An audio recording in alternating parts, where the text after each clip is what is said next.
রথযাত্রায় সারা কলকাতা তোলপাড়।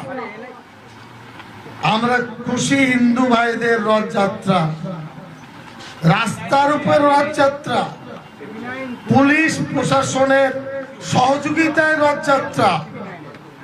আর বাংলার মুসলমান বাঁকড়া এমন অপরাধ করেছে, শত শত সশস্ত্র পুলিশ তাদের ঘাড়ের উপরে জুমার নামাজ পড়তে দেব না।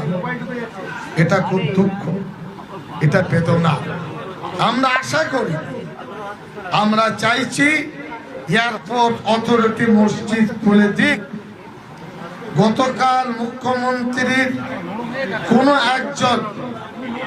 কোন একজন প্রিন্সিপাল সেক্রেটারি কোন একজন ব্যক্তির মাধ্যমে যোগাযোগ করেছেন, আমি উত্তর দিয়েছি। আমি বলিনি যে সিএম এর সাথে কথা বল, সিএম ব্যস্ত আছে।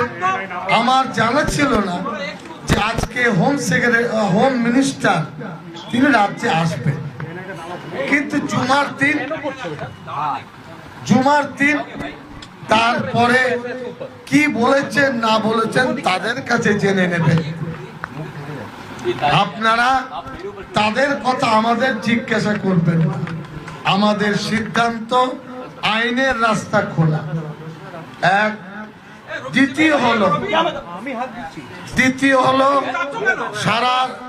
সারা রাজ্যের 22টি জেলা, আমি বলছি দায়িত্ব নিয়ে, শান্তিপূর্ণভাবে 1 কোটির বেশি মানুষ নিজের নিজের মসজিদে দোয়া করেছেন, যথাসাধ্য কালো ব্যাজ পরে প্রতিবাদ করেছেন।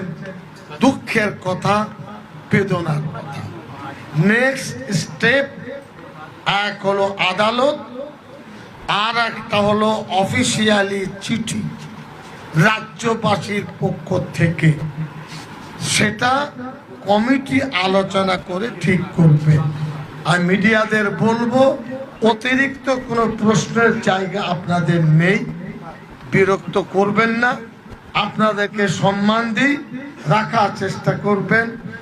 সিদ্দিকুল্লাহ চৌধুরীর মতন ইমানদার নেতা মরে গেলে খুঁজবেন। না, কোনো প্রশ্ন নেই।